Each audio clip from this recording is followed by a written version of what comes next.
नमस्कार बच्चों, कैसे हैं आप सब। आशा करती हूँ आप सभी अच्छे होंगे, स्वस्थ होंगे, खुश होंगे और अपनी पढ़ाई भी अच्छे से कर रहे होंगे। जैसा कि आप सभी जानते हैं, मैं हूँ आपकी हिंदी की अध्यापिका और मैं स्वागत करती हूँ आप सभी का आईसीटी वर्चुअल क्लासरूम में। और आज हम यहाँ पर एकत्रित हुए हैं पढ़ने के लिए क्लास 9th की हिंदी।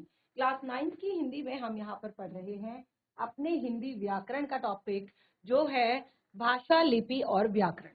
तो जिसमें हमने अपने लास्ट सेशन में यहाँ पर भाषा के बारे में पढ़ा, भाषा किसे कहते हैं, और हमने यहाँ पर भारत के विभिन्न प्रदेशों की अलग अलग भाषाओं के विषय में जाना, और साथ ही हमने जाना कि यहाँ पर एक सेकंड लैंग्वेज यानी कि द्वितीय भाषा भी बोली जाती है, जो है अंग्रेजी। और उसके बाद हमने यहाँ पर भाषा के रूपों के बारे में जाना था कि भाषा के मुख्यतः दो रूप होते हैं, मौखिक भाषा और लिखित भाषा। तो देखिए, मौखिक भाषा क्या होती है, इसके लिए मैंने यहाँ पर आपको बताया था कि यह भाषा का प्राचीनतम रूप है। जब मानव लिखना नहीं जानता था, पढ़ना नहीं जानता था, तब वह अपने भावों और विचारों को प्रकट करने के लिए एक तरह से कुछ ध्वनियों का प्रयोग करता था, और उन्हीं ध्वनियों को, उन्हीं मौखिक ध्वनियों को हम मौखिक भाषा कहते हैं। तो यहाँ पर उसके बाद जो है, फिर धीरे धीरे मनुष्य ने जो है लिखना पढ़ना सीखा, और उसके बाद जो वो ध्वनियां थी, उन ध्वनियों को लिखित रूप में उन्होंने लिखना शुरू किया, और लिखकर जब वो अपने भावों को, अपने विचारों का आदान प्रदान करता है, तो उसको भाषा का लिखित रूप कहते हैं। तो ये हमने पढ़ा था। और उसके बाद मैंने आपको बोलियों के बारे में बताया था कि बोलियां क्या होती हैं, किसी क्षेत्र विशेष में बोली जाने वाली भाषा होती है। और उसके बाद हमने यहाँ पर हिंदी की कुछ प्रमुख बोलियां, ये मैंने आपको बताई थी। और उसके बाद जो हमने जरूरी चीज पढ़ी थी वो थी लिपि। लिपि किसे कहते हैं, ठीक है। तो लिपि किसे कहते हैं हमने यहाँ पर पढ़ा। लिपि क्या होता है, जो ध्वनियां हम उच्चारित करते हैं, उन ध्वनियों का लिखित रूप, यानी कि उन ध्वनियों को प्रकट करने के लिए, शो करने के लिए, दिखाने के लिए। क्योंकि जो आपने देखा होगा, जो मौखिक भाषा होती है वो स्थायी नहीं होती, यानी कि आपने बोल दिया और सामने वाले ने सुन लिया, अगर उसको समझ आ गया तो ठीक, अगर वो भूल गया तो ठीक, यानी कि वो स्थायी भाषा नहीं होती। लेकिन जो आपकी लिखित भाषा होती है वो एक स्थायी भाषा होती है, और उसके लिए कुछ लिपियां होती हैं, यानी कि कुछ प्रमुख ध्वनि चिन्ह होते हैं, कुछ चिन्ह निर्धारित किए जाते हैं, और उन्हीं निर्धारित किए गए चिन्हों को हम यहाँ पर लिपि कहते हैं। यानी कि जो ध्वनि चिन्ह, जो हम कह रहे हैं, जो हम बोल रहे हैं, वो ध्वनि चिन्ह जब निश्चित किए जाते हैं तो उन्हें क्या कहते हैं, लिपि कहते हैं। और मैंने यहाँ पर आपको ढेर सारी लिपियों के विषय में बताया था। जैसे सबसे पहले मैंने आपको बताया था कि जो हमारी हिंदी भाषा है, जिसको हम ज्यादातर प्रयोग करते हैं, उसकी लिपि क्या है, देवनागरी, ठीक है ना।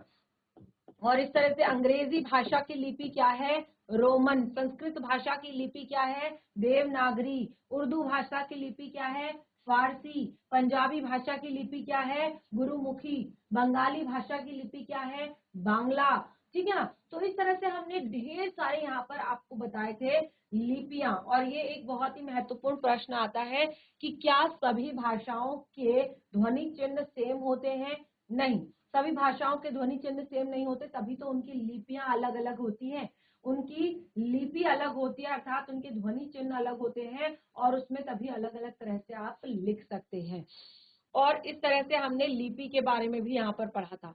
उसके बाद हम आए थे यहाँ पर अपने टॉपिक, जैसे मैंने आपको यहाँ पर नोट करवाया था व्याकरण। इसके बाद का जो हमारा टॉपिक है वो है भाषा, लिपि और उसके बाद व्याकरण। तो व्याकरण में मैंने आपको बताया था कि व्याकरण वह शास्त्र है। देखिए, जहां हम भाषा की बात करते हैं, तो भाषा को समझने के लिए, भाषा के शुद्ध रूप में प्रयोग के लिए, भाषा को शुद्ध रूप में समझने के लिए आपको व्याकरण की जरूरत होती है कि कहाँ पे आपने कौन सा स्वर किस तरह से उच्चारित करना है, कहाँ पे शुद्ध रूप आपने कैसे लिखना है, कैसे आपने आ की मात्रा लगानी है, ई की मात्रा लगानी है, अंग की मात्रा लगानी है, और रेफ की मात्रा लगानी है। ये सब चीजें आप कब सीखते हैं, आप ये सब चीजें व्याकरण में सीखते हैं। तो व्याकरण वह शास्त्र है जिसमें आप भाषा के शुद्ध रूप एवं प्रयोग का ज्ञान करते हैं। तो यहाँ पर हमने व्याकरण के मुख्य 3 अंग आपको बताए थे, जिसमें से मैंने आपको बताए थे, जिसमें हम सबसे पहले पढ़ते हैं वर्ण विचार, और उसके बाद हम पढ़ते हैं शब्द विचार, और उसके बाद हम पढ़ते हैं वाक्य विचार,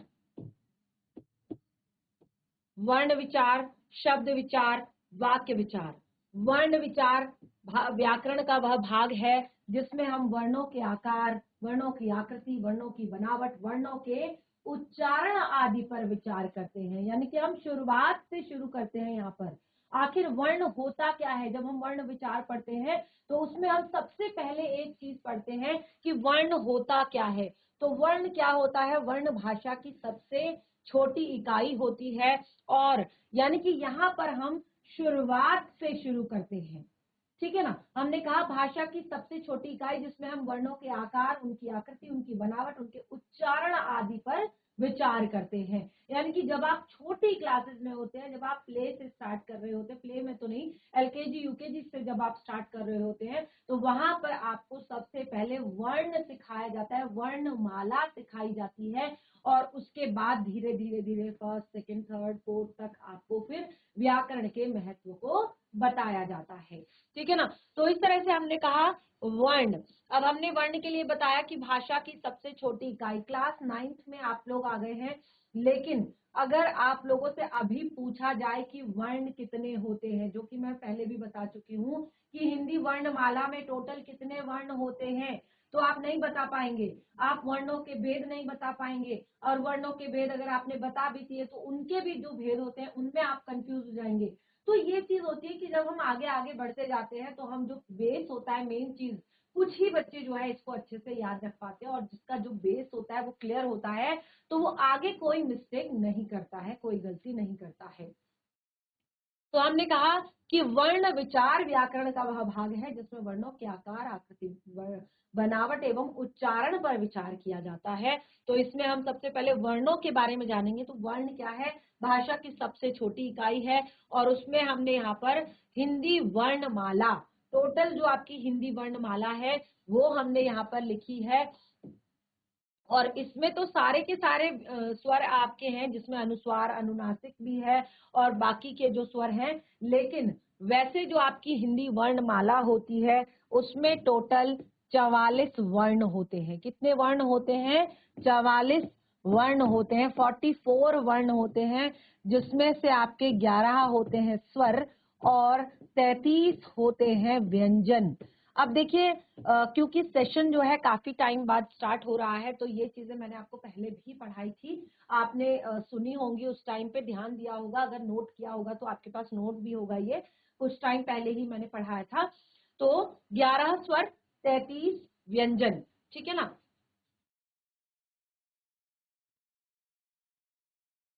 11 स्वर। अब स्वर क्या होते हैं? सबसे पहले देखिए, वर्णों का समूह वर्णमाला कहलाता है, यानी कि जो टोटल आपके वर्णों का समूह है वो वर्णमाला कहलाता है। उस वर्णमाला में आपके 44 वर्ण होते हैं, जिसमें से 11 स्वर होते हैं, 33 व्यंजन होते हैं, और इस तरह से आपके स्वर। सबसे पहले हमने क्या कहा कि 11 स्वर होते हैं और 33 व्यंजन होते हैं। अब देखिए, उसके बाद हमने कहा स्वर। स्वर होता क्या है? अब कह दिया ना कि वर्णमाला में 11 स्वर और 33 व्यंजन, यानी कि आप इसको स्वर, वर्ण के भेद भी कह सकते हैं। ठीक है? वर्ण के भेद भी कह सकते हैं। दो भेद होते हैं, स्वर और व्यंजन, जिसमें 11 आपके स्वर और 33 आपके व्यंजन। ठीक है? अब यहाँ पर देखिए, सबसे पहले आता है स्वर। स्वर किसे कहते हैं? ठीक है? स्वर किसे कहते हैं? जिन वर्णों का उच्चारण करने के लिए अन्य ध्वनियों का की सहायता नहीं लेनी पड़ती है। यानी कि जिन वर्णों का आप उच्चारण करते हैं उसमें किसी अन्य ध्वनि की सहायता नहीं लेनी पड़ती है, उसको हम वर्ण कहते हैं। ठीक है ना? तो अब देखिए, यहाँ पर हमने कहा कि जिनके उच्चारण में हमें अन्य ध्वनियों की सहायता नहीं लेनी पड़ती। अब जैसे स्वर में हमने क्या कहा, क्या होते हैं स्वर? जैसे अ, आ, इ, ई। ठीक है ना? तो ये क्या है? आपके स्वर हैं। इनके उच्चारण में आपको किसी अन्य स्वर या किसी अन्य ध्वनि की सहायता नहीं लेनी पड़ती। इनका उच्चारण आप स्वतंत्र रूप से करते हैं, यानी कि वर्णों का उच्चारण, वर्णों में आप स्वरों का उच्चारण स्वतंत्र रूप से करते हैं, किसी अन्य स्वर की सहायता नहीं लेनी पड़ती है। ठीक है ना, ये स्वर कहलाते हैं और ये संख्या में 11 होते हैं। ये मैंने आपको बताया कि ये संख्या में 11 होते हैं। क्या होते हैं? 11 स्वर। ठीक है ना, 11 स्वर और 33 व्यंजन, ये है आपके स्वर वर्ण। ये मैंने तब भी आपको शायद दिखाए होंगे, ये स्वर वर्ण है अ आ इ ई। ठीक है ना, ये आपके स्वर वर्ण है और इनकी संख्या आप गिन सकते हैं 11। अब देखिए बच्चों को लग रहा होगा कि ये तो बहुत इजी चीजें, यानी कि ये चीजें हम जब हम क्लास 1-2 में थे तब हम पढ़ते थे और मैम अभी हमें 9th क्लास में ये चीजें पढ़ा रही हैं। अगर आपको व्याकरण को अच्छे से समझना है, अगर आपको व्याकरण का पूर्ण ज्ञान अगर लेना है, तो शुरुआत आपको यहीं से करनी होगी। आप जब आप वर्ण के बारे में यदि नहीं जानेंगे, शब्द के बारे में यदि आप नहीं जानेंगे, वाक्य के बारे में यदि आप नहीं जानेंगे, तो आपको व्याकरण का पूर्ण ज्ञान नहीं हो पाएगा, यानी कि व्याकरण को आप अच्छी तरह से नहीं समझ पाएंगे। तो ये है आपके टोटल 11 स्वर वर्ण। इसके बाद आपका आता है स्वरों के भेद। ठीक है ना, स्वरों के भी भेद होते हैं। ठीक है, यानी कि स्वर को भी आप ये देखेंगे, ये जो आपके 11 स्वर हैं, इनके भी भेद हैं। कितने भेद हैं? 3 भेद। इन स्वरों को भी 3 भेदों में बांटा गया है। स्वरों को भी 3 भेदों में बांटा गया है। अब किस तरह से बांटा गया है? उच्चारण की दृष्टि से। ठीक है ना, क्योंकि हम यही विचार करते हैं, इसमें यही चीजें पढ़ते हैं हम इसमें वर्ण विचार में, कि किस तरह से किसी वर्ण को उच्चारित किया जाता है, किसी तरह से किस वर्ण की आकृति कैसे होती है, किस वर्ण का बनावट कैसे होती है, यही सब उच्चारित करते हैं। तो यानी कि जो स्वर वर्ण 11 मैंने आपको दिखाए, ये 11 के भी 3 भेद होते हैं। सबसे पहला दीर्घ स्वर, सबसे पहला आता है आपका दीर्घ स्वर। और वैसे अगर आप जाने तो इसको आप इस तरह से भी समझ सकते हैं, ह्रस्व स्वर। ठीक है, उसके बाद दीर्घ स्वर और प्लुप्त स्वर। अब देखिए ऐसे ही समझ लीजिए, क्या होता है आपका ह्रस्व स्वर, क्या होता है आपका दीर्घ स्वर और क्या होता है आपका प्लुप्त स्वर। ह्रस्व स्वर, ह्रस्व यानी कि जिनके उच्चारण में हमें बहुत कम समय लगता है, उन्हें हम कहते हैं ह्रस्व स्वर। दीर्घ स्वर यानी कि जिनके उच्चारण में हमें ह्रस्व की अपेक्षा दुगना समय लगता है, उनको हम कहते हैं दीर्घ स्वर। उसके बाद आता है प्लुप्त स्वर, यानी कि इन दोनों की अपेक्षा जो और तिगना समय लगता है, उसको कहते हैं प्लुप्त स्वर। तो यहाँ पर हमने दीर्घ स्वरों के बारे में जाना है और यहाँ पर ह्रस्व स्वर। तो देखिए ह्रस्व स्वर अ आ इ ई उह ऊ। ठीक है, री ए आई ओ औ अंग। ठीक है, तो यहाँ पर जो है आपका अ उह इ री, ये 4 हैं आपके ह्रस्व स्वर। और उसके बाद आपके जो हैं वो बाकी दीर्घ स्वर हैं। और उसके बाद आता है आपका प्लुप्त स्वर, जिसके लिए मैंने आपको उदाहरण दिया था यहाँ पर ओम शब्द का। यानी कि जब आप ओम शब्द का उच्चारण करते हैं तो आप ओम नहीं कहते, आप ओम कहते हैं। यानी कि जिनके उच्चारण में हमें उन दोनों की अपेक्षा भी और तिगुना समय लगता है। तो ये हमने सब कुछ पढ़ा था लास्ट में। और उसके बाद हम यहाँ पर आए थे अपने टॉपिक व्यंजन। व्यंजन किसे कहते हैं? ठीक है ना, तो व्यंजन क्या होता है? अब सबसे पहले जैसे हमने स्वर की परिभाषा पढ़ी, तो उसके बाद आप यहाँ पर व्यंजन की परिभाषा भी नोट कर सकते हैं कि व्यंजन किसे कहते हैं। ठीक है, यहीं पे हम व्यंजन पढ़ेंगे, जिन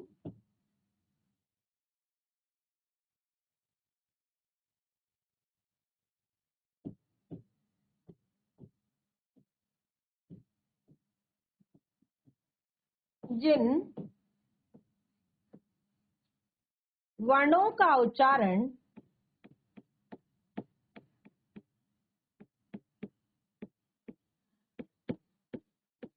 स्वरों की सहायता से होता है।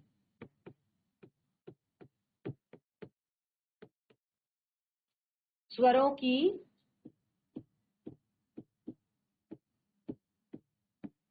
सहायता से होता है,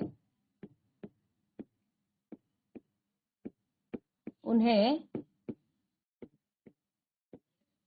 व्यंजन वर्ण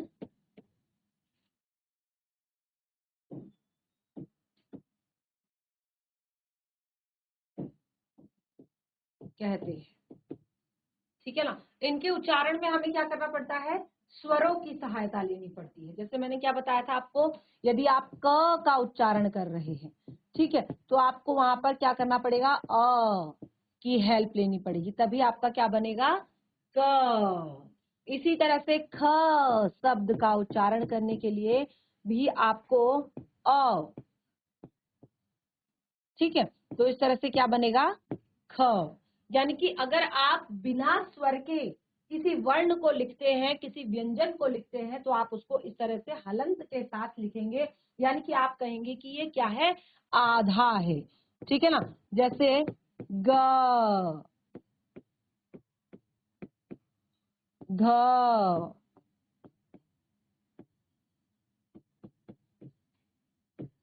ठीक है।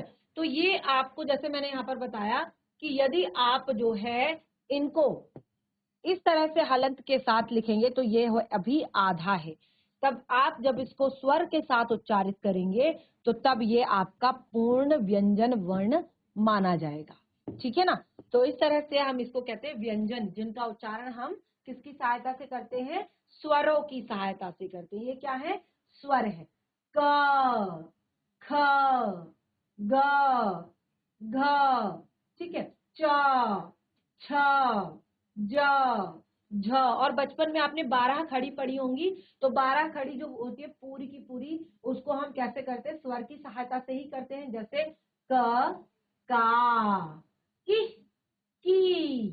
कु, कू, के, कई, को, कौ, कं, कह। यानी कि पूरा का पूरा जो हम 12 खड़ी आपका पढ़ते हैं, वो हम किसकी सहायता से पढ़ते हैं, स्वरों की सहायता से ही पढ़ते हैं। यानी कि जिन वर्णों का उच्चारण स्वरों की सहायता से होता है वो आपके व्यंजन वर्ण कहलाते हैं। ठीक है, तो ये हमने यहाँ पर पढ़ा था। और उसके बाद आता है आपका व्यंजन के भेद।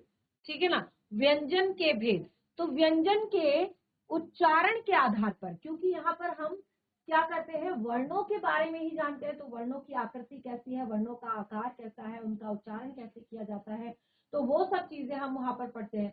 तो अगर आप यहाँ पर व्यंजन पढ़ रहे हैं तो उसमें भी आप उसके उच्चारण पर ध्यान देते हैं और वही चीजें आप आगे जाकर सीखते हैं और वैसे ही आप उच्चारण करते हैं। यदि आप सही तरीके से बचपन में उच्चारण करना सीख जाते हैं तो आप सही तरीके से उसको लिखना भी सीखते हैं। यानी कि जो अशुद्धि आपकी होती है वो इसी कारण होती है। ठीक है ना। तो यही आपका मेन आपका रीजन है, इसीलिए आपको ये सब चीजें छोटी क्लासेस में पढ़ाई जाती है। ठीक है। तो व्यंजन, अब व्यंजन जो है उसके भी आपके 3 भेद बताए जाते हैं। कौन कौन से 3 भेद, पहला है आपका स्पर्श व्यंजन, दूसरा है आपका अंतस्थ व्यंजन और तीसरा है आपका ऊष्म व्यंजन। ठीक है, पहला स्पर्श व्यंजन, दूसरा अंतस्थ व्यंजन और तीसरा है आपका ऊष्म व्यंजन। अब देखिए व्यंजन के जो भेद हैं इनको एक बार हम पढ़ लेते हैं। तो यहाँ पर मैं थोड़ा सा पहले आपको शॉर्ट में बता दूं कि क्या होता है आपका स्पर्श व्यंजन, क्या होता है अंतस्थ व्यंजन और क्या होता है ऊष्म व्यंजन। उसके बाद इसको हम डिटेल में पढ़ेंगे कि कैसे इसको हम इसको क्यों हम इसको स्पर्श व्यंजन कहते हैं, क्यों हम इनको अंतस्थ व्यंजन कहते हैं और क्यों हम इनको ऊष्म व्यंजन कहते हैं। ठीक है ना। तो चलिए स्पर्श व्यंजन क्या होता है पहले एक लाइन में समझ लीजिए कि जो क से म तक के 25 वर्ण होते हैं, ध्यान से समझिएगा, जो क से म तक के 25 व्यंजन होते हैं ये सब स्पर्शी होते हैं। स्पर्शी यानी कि क से लेकर म तक के जितने भी व्यंजन होते हैं इनके उच्चारण के वक्त किसी न किसी तरह से जीवा जो है मुख के किसी न किसी भाग को जरूर टच करती है, स्पर्श करती है, इसीलिए इसको स्पर्श व्यंजन कहते हैं। ध्यान से समझिएगा, क से लेकर म तक के जितने भी वर्ण हैं, यानी कि टोटल आपके 25 वर्ण है, 25 व्यंजन है। तो आप इनका उच्चारण जब करते हैं तो किसी न किसी तरह से जीवा जो है मुख के किसी न किसी भाग को स्पर्श करती है, टच करती है, इसीलिए उसको स्पर्श व्यंजन कहा जाता है। ठीक है ना, क्या कहा जाता है? स्पर्श व्यंजन। अब देखिए जो स्पर्श व्यंजन होते हैं ना, उनके अलग अलग वर्ग होते हैं, जैसे क वर्ग, ठीक है, आपका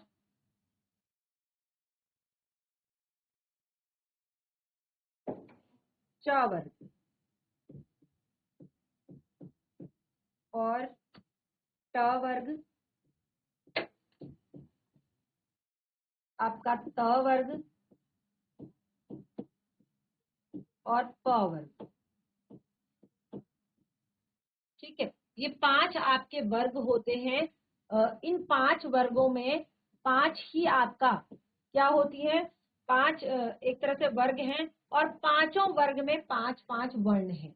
ठीक है, अब 5 वर्ग देखिए, क वर्ग और आपका च वर्ग, ट वर्ग, त वर्ग, प वर्ग, ध्यान से समझिएगा। और पांचों में आपके 5-5 अक्षर हैं, इस तरह से हम इसमें कहते हैं टोटल 25। क, ख, ग, घ,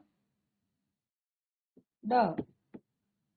ठीक है, उसके बाद च, छ, ज, झ, य। ठीक है, उसके बाद आता है आपका त, थ, ड, ढ, अण। उसके बाद त, थ, द, ध, न। उसके बाद प, फ, ब, भ, म। समझ आया आपको? अभी समझ आया ये कि जो स्पर्श व्यंजन होते हैं, ये क से लेकर म तक के 25 व्यंजन जो होते हैं स्पर्शी होते हैं, यानी कि किसी न किसी तरह से मुख के किसी भी भाग को जो जीवा होती है वो स्पर्श करती है, इसीलिए इसको स्पर्शी व्यंजन कहा है। और हमने कहा कि इसके 5 वर्ग होते हैं और पांचों वर्ग में आपके 5-5 वर्ण होते हैं, व्यंजन होते हैं, व्यंजन वर्ण होते हैं। ठीक है ना, तो जैसे क वर्ग में आपका क से ड तक, च वर्ग में य तक, ट से ळ तक, त से न तक, प से भ तक। तो आप देखेंगे 5 5 जा 25, यानी कि टोटल 25 आपके व्यंजन है। इसी तरह से अंतस्थ व्यंजनों की बात करते हैं, तो अंतस्थ व्यंजनों में क्या होता है? जिन व्यंजनों के उच्चारण में जीवा पूरी तरह से उच्चारण अव्ययों को स्पर्श नहीं करती है। अब यहाँ पर देखिए, हमने स्पर्श व्यंजन में क्या कहा था कि किसी न किसी तरह से जीवा जो है स्पर्श करती है मुख के किसी न किसी भाग को, इसीलिए इसको हमने स्पर्श व्यंजन कहा है। ये 5 आपके वर्ग हैं, पांचों में आपके 5-5 वर्ण हैं, यानी कि टोटल 25 वर्ण ऐसे हैं जिनके उच्चारण में जीवा मुख के किसी न किसी भाग को टच करती है, उसको स्पर्श व्यंजन। और अंतस्थ व्यंजन में क्या होता है कि उच्चारण में जीवा पूरी तरह से अव्ययों को स्पर्श नहीं करती है, यानी कि यहाँ पर जो जीवा है वो पूरी तरह से जो उच्चारण के अव्यय हैं उनको स्पर्श नहीं करती है, ध्यान से समझिएगा। ठीक है ना, तो ये आपका हमने क्या कहा? स्पर्श नहीं करती। और ये 4 होते हैं, ध्यान से समझिएगा। य, र, ल, व, य, र, ल, व, य, र, ल, व। ठीक है, उसके बाद आपके आते हैं ऊष्म व्यंजन, ध्यान से समझिएगा। ऊष्म व्यंजन, ऊष्म व्यंजन क्या होता है कि इन व्यंजनों में एक तरह से उच्चारण जब होता है, इन व्यंजनों का जब उच्चारण होता है तो हवा जो है एक विशेष रगड़ के साथ जो है बाहर आती है। ठीक है ना। एक विशेष रगड़ लगती है जब हम इसका उच्चारण करते हैं, और उसी रगड़ के कारण क्या होती है, ऊष्मा उत्पन्न होती है, गर्मी उत्पन्न होती है। इसीलिए हम इसको ऊष्म व्यंजन कहते हैं कि उनके इनके उच्चारण में मुख से गर्म वायु, कैसे, क्योंकि ये एक रगड़ के साथ उच्चारित किए जाते हैं और उस रगड़ से ऊष्मा उत्पन्न होती है, और इसीलिए इसको ऊष्म व्यंजन कहा है। ध्यान से समझिएगा कि यह भी संख्या में 4 होते हैं, यानी कि इसके उच्चारण में हमें विशेष तरह का जोर लगाना पड़ता है मुख से, और इसीलिए ये हवा जो है मुख से रगड़ खाती है, टकराती है, और इसीलिए क्या होता है, हमें इनको बोलने में विशेष जोर लगाना पड़ता है। ठीक है, कौन कौन से वर्ण हैं आप देखिए, ये 4 वर्ण हैं। श, कौन सा श, शेर वाला श, शेर वाला। ठीक है, श। अब आप श का उच्चारण करेंगे तो क्या होगा, आपके मुख से गर्म गर्म वायु निकलेगी। ठीक है, षटकोण वाला श, उसके बाद सड़क वाला स, सड़क, सड़क। देखिए भले ही आपका सिंपल सा सा है, लेकिन बिल्कुल उच्चारण करते वक्त आपको बहुत ज्यादा क्या लग रहा है, एफर्ट्स लग रहे हैं, और उसी से जो विशेष तरह की ऊष्मा जो उत्पन्न होती है, उसी के कारण इसे ऊष्म व्यंजन कहते हैं। ह, उच्चारण कीजिए, ह। बिल्कुल गले से आवाज आ रही है और एक गर्म वायु सी हमें महसूस हो रही है, तो इसीलिए हमने इसे कहा ऊष्म व्यंजन। तो इस तरह से हमने यहाँ पर आज आपके जो स्वर हैं और व्यंजन हैं उनको हमने पढ़ लिया है। वैसे अभी आपके यहाँ पर बहुत सारी चीजें हैं पढ़ने के लिए, यानी कि जो आपके व्यंजन है ना, इसमें भी आपके और भी बहुत सारे व्यंजन हैं, जैसे संयुक्त व्यंजन है या द्वित व्यंजन है, तो बहुत सारी चीजें हैं पढ़ने के लिए। लेकिन हम यहाँ पर व्याकरण के और भी बहुत सारे टॉपिक हमने पढ़ने हैं और समझने हैं आगे। और इस तरह से यहाँ पर जो आज हमने पढ़ा है टॉपिक, मैं आशा करती हूँ कि आप सभी को ये अच्छे से समझ आया होगा। बहुत ही कॉमन सा टॉपिक है, लेकिन बहुत ज्यादा महत्वपूर्ण है। जैसे मैं बार बार कहती हूँ कि आपका जो हिंदी व्याकरण हो, चाहे अंग्रेजी ग्रामर हो, चाहे इंग्लिश ग्रामर हो, चाहे हिंदी व्याकरण हो, ये दोनों ही अगर आप भले ही चैप्टर को एक बार पढ़ते हैं, पढ़ के एग्जाम में आंसर लिख देते हैं और उसके बाद आपके मार्क्स भी आ जाते हैं, तो फिर भले ही आप चैप्टर से कुछ एक उसकी मोरल स्टोरी, उसके मोरल के अलावा भले ही आप उससे कुछ ना सीखे हो, लेकिन व्याकरण जो है वो लाइफ टाइम, जीवन पर्यंत आपके काम आती है। इसीलिए इसके बेसिक चीजों को सीखना बहुत ज्यादा जरूरी होता है, बहुत ज्यादा जरूरी इन चीजों को समझना यहाँ पर होता है। ठीक है ना। तो हमने यहाँ पर अपना पहला टॉपिक, यानी कि जो व्याकरण में मैंने आपको 3 पार्ट बताए थे व्याकरण के, कौन कौन से बताए थे व्याकरण के 3 पार्ट यहाँ पर मैंने, जिसमें मैंने आपको बताया था वर्ण विचार, शब्द विचार और वाक्य विचार। वैसे तो व्यंजन में अगर आपको चाहे तो पढ़ने के लिए बहुत कुछ और भी चीजें हैं, लेकिन जो एक कॉमन सी चीजें हैं वो हमने यहाँ पर पढ़ ली है कि क्या होते हैं। और स्वरों में भी ह्रस्व स्वर, दीर्घ स्वर, प्लुप्त स्वर, ये हमने क्लियर कर दिए थे लास्ट सेशन में। और ये टॉपिक यानी कि आपका वर्ण विचार वाला जो टॉपिक है वो कंप्लीट हो गया है। नेक्स्ट सेशन में हम अपना नेक्स्ट टॉपिक शब्द विचार ये हम स्टार्ट करेंगे। और ये इतना ज्यादा महत्वपूर्ण है कि इसमें आपको व्याकरण, आधी व्याकरण, यानी कि आपके व्याकरण के आधे से ज्यादा टॉपिक इसमें कवर हो जाएंगे। तो इस तरह से जो हमारा आज का सेशन है वो यहीं से समाप्त होता है। हम मिलेंगे हमारे नेक्स्ट सेशन में, तब तक के लिए धन्यवाद। आपका दिन शुभ।